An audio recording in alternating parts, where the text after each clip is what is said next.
Recent satellite images from Kharkiv are showing something unexpected. The Russian troop movements analysts anticipated, reinforcement convoys, artillery repositioning, the usual pre-offensive patterns, aren't visible. Instead, retreat patterns appear in areas where Moscow had promised breakthroughs months ago. The figures quietly circulating in defense circles are far from what the Kremlin had hoped would appear publicly. A village changed hands on May 15th, small and mostly unnoticed at first, but the manner in which it was taken is drawing intense scrutiny. If what happened at Odrada reflects what it appears to, it may indicate a strategic shift Moscow did not plan for. As of May 20th, 2026, this shift seems less like an isolated event and more like a growing trend. Odrada is not strategically critical in the usual sense. It is not a rail hub or fortified city. On most maps, it would be easily missed. Yet for months, Russian forces treated it as vital territory, constructing positions, fortifying, and rotating units through it. Then, in a single coordinated operation, the Ukrainian 129th Independent Heavy Mechanized Brigade forced them out. Roughly 22 kilometers were reclaimed as Russian troops withdrew. The operation's execution is what has captured attention. Ukraine did not rely on traditional methods. There was no massed armored thrust, no dramatic charge across open ground. The action resembled a software update applied to warfare, carried out in 3 deliberate layered phases. First, reconnaissance drones surveyed Russian positions, mapping rotations, command nodes, and ammunition movement in detail. Next, electronic warfare units disrupted Russian communications, blinding their drone operators. With Russian units partially deaf and blind, precision artillery and loitering munitions methodically dismantled their fortifications. Only then did Ukrainian infantry advance, small night assault groups clearing the remnants. For Russian soldiers, it was a prolonged nightmare. They were aware they were being observed. New strikes were imminent, but could neither locate the attackers nor call for reinforcements in time. Movement without detection became nearly impossible. This is not merely a tactical problem. It exposes structural vulnerabilities. Analysts are now debating whether Odrada was a one-off event or a replicable model. Looking at the broader map, from the Kupiansk axis to Svatov, Voshansk in the north, Pokrovsk in the Donbass, and the Zaporizhia front in the south, a concerning pattern emerges. It does not align with Moscow's stated goals for 2026. Russia entered this year promising decisive breakthroughs, committing elite airborne units, mechanized formations, and air assault troops to breach Ukrainian lines. Instead, observers note a string of costly, inconclusive battles where the cost-to-gain ratio for Russia has become severe. Russia still makes advances in certain areas and retains manpower advantages in some sectors. Progress continues kilometer by kilometer in some Donbass grind zones. The country is not collapsing. Yet the critical question is not whether Russia can attack, but whether those attacks yield strategically meaningful results given the losses incurred. This shift is also evident in Russian pro-war commentary. While not universal, enough hardline voices have started questioning the toll of lost personnel, the vulnerability of their drones, and the role of the Ministry of Defense. Central to this discussion is the evolving drone war. The conflict in the skies over Ukraine, and increasingly into Russian territory, has changed from what it was 18 months ago. Early FPV drones, consumer quadcopters modified to carry explosives, forced rethinking of armored warfare but could be neutralized by jamming. Modern Ukrainian systems, however, include fiber optic FPV drones. These drones deploy a hair-thin fiber optic line as they fly, making them immune to radio jamming. Layered with AI-assisted targeting, they can autonomously complete attacks, prioritize targets, and navigate obstacles even if the pilot loses connection. Some models are still experimental, while others perform remarkably well. For Russian infantry in trenches east of Kupiansk, these drones create a transparent battlefield. The soldiers limit movement during day and night, minimizing exposure, rationing trips to supply points, fully aware that any move carries significant risk. The era of hiding, massing forces undetected, or moving under cover of darkness has ended. The side adapting fastest to this reality is now dictating the tempo. The drone conflict is not limited to the front line. Purpose-built Ukrainian strike drones are reaching deep into Russian territory. Refineries, chemical plants, rail hubs, airfields, Black Sea ports, and logistics nodes. Analysts monitoring these strikes note an ever-expanding geographic reach. Estimates suggest nearly 70% of Russian territory is within range of one Ukrainian drone system or another. Consider what this does to the idea of a rear area. Traditionally, the rear is where forces rest, stockpile supplies, heal, and reorganize for the next push.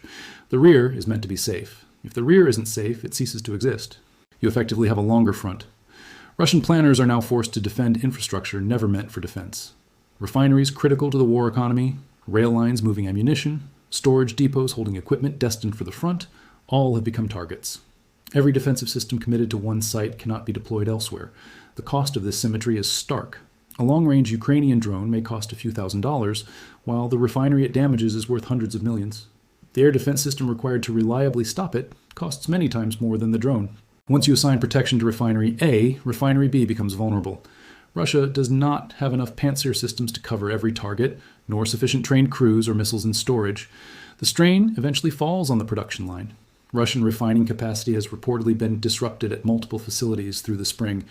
Fuel prices inside Russia have been gradually rising. Gas station queues have appeared in some regions. None of this is fatal by itself, but it is cumulative, many small disruptions adding up. Russia is not on the verge of collapse. The state retains immense reserves of patience, brutality, and endurance. Losses that would devastate other militaries have been absorbed and will continue to be absorbed. Any claim the war will end next month is misleading. The real question is whether the strategy is effective. Based on verifiable data, the 2026 offensive intended to deliver a knockout blow is not achieving Moscow's objectives. Manpower figures support this. Even conservative open-source casualty estimates show Russian losses exceeding recruitment in some months. This arithmetic is unsustainable. Moscow has patched gaps with one-time bonuses, prison recruitment, contract incentives, and limited mobilization of peripheral populations. Each source has limits. Politically sensitive populations closer to Moscow and St. Petersburg remain largely untouched, revealing how the regime calculates risk. Casualty to fatality ratios are also telling. Normally, wounded soldiers outnumber the killed due to modern medicine. But in the drone war, evacuating the injured has become extremely dangerous. Positions under drone surveillance turn medics, vehicles, and stretcher teams into targets. Soldiers wounded in these conditions often die where they fall, raising fatality rates. Morale among troops still in the line is affected. Accounts from Russian soldiers describe lying wounded for 2 days, unable to be evacuated, with drones overhead continuously. Many do not survive. Observing such losses conveys lessons recruiters back home do not want soldiers to grasp. Odrodna's significance lies in the demonstration of method. The layered drone and electronically dominant infantry-like approach proved effective, repeatable, and scalable. Ukrainian commanders have operationalized a system their Russian counterparts have yet to match. Replicating it requires integrating reconnaissance, electronic warfare, artillery, drones, and infantry into a unified system capable of planning, deciding, and acting faster than the enemy. This is a doctrinal, training, and command culture challenge. The Russian military historically struggles with such integration. It is not a critique of Russian soldiers, who endure remarkably, but of the system organizing them. Russia is adapting. It has its own drone industry and formidable electronic warfare capabilities, and is learning from the war. The key question is the pace of learning. Open source evidence, after-action reports, satellite imagery, captured equipment, casualty data suggests Ukraine is iterating faster. Iteration differs from winning. Winning is about current gains. Iteration is about improvements for the next month.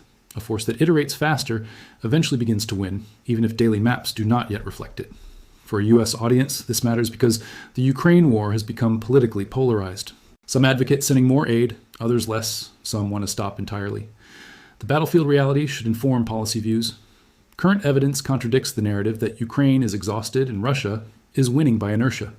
Ukraine has adapted in ways forcing Russia to expend lives and resources at rates testing the limits of state sustainment, not breaking it, but testing it. From a U.S. economic perspective, this has consequences.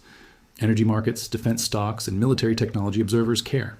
The drone technology stack, cheap drones, AI targeting, swarm logic, fiber optic immunity, is under study by every major military, including the US and China. The Pentagon has quietly funded programs to absorb these lessons. American defense startups are raising significant capital on drone warfare concepts once considered niche. The movement of capital signals. Important geopolitical implications. If Russia, with all its conventional military advantages, cannot decisively defeat a smaller country that has adapted to modern drone warfare, that is a reality Beijing is watching. That is a reality Pyongyang is watching. Every potential adversary of the United States is watching, because the implications for Taiwan are immense. The implications for any future conflict over contested territory are immense. The era when conventional armored superiority determined outcomes is being recalibrated in real time on Ukrainian soil. For the U.S., this is somewhat reassuring. It confirms what Pentagon planners have argued for years. The future of warfare will be cheaper, more distributed, more transparent, and brutally arithmetic. It also raises questions about whether the U.S. has adapted quickly enough. American defense procurement moves slowly. Doctrine is conservative. Ukraine is fighting the war that was predicted for the future, and they are fighting it now with whatever resources they can assemble. There is a genuine question about whether the US could field a comparable drone-centric force on the same timelines if required. Trusted sources suggest not yet. Turning to the immediate question, what does Russia do now? 3 options exist, and none are favorable. The first is escalation, committing more airborne units, more armor, more troops. The math problem remains the same. The cost-to-gain ratio is brutal. Committing more forces only generates additional casualties without altering the core dynamic. Elite units held in reserve have already been deployed. There is no hidden army. The second is to dig in and adopt a defensive posture. But the offensive is failing to meet expectations, and holding captured territory is politically tricky. The Kremlin has spent 2 years telling Russians that victory is imminent. Switching to defensive narratives conflicts with propaganda claiming decisive advances. Authoritarian regimes can retcon messaging, but it carries costs.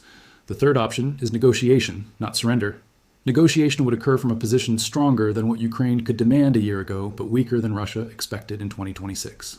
The question is whether Putin finds a deal that saves face and whether Zelensky has domestic room to accept terms short of full territorial restoration. Neither is guaranteed. Both are constrained by domestic politics, expectations created, and the cost of lives already spent. One analyst's read, with appropriate skepticism, is that negotiation is unlikely. More likely is a slow continuation of the current dynamic. Russia adapting while incurring rising costs. Ukraine scaling advantages while managing real resource constraints.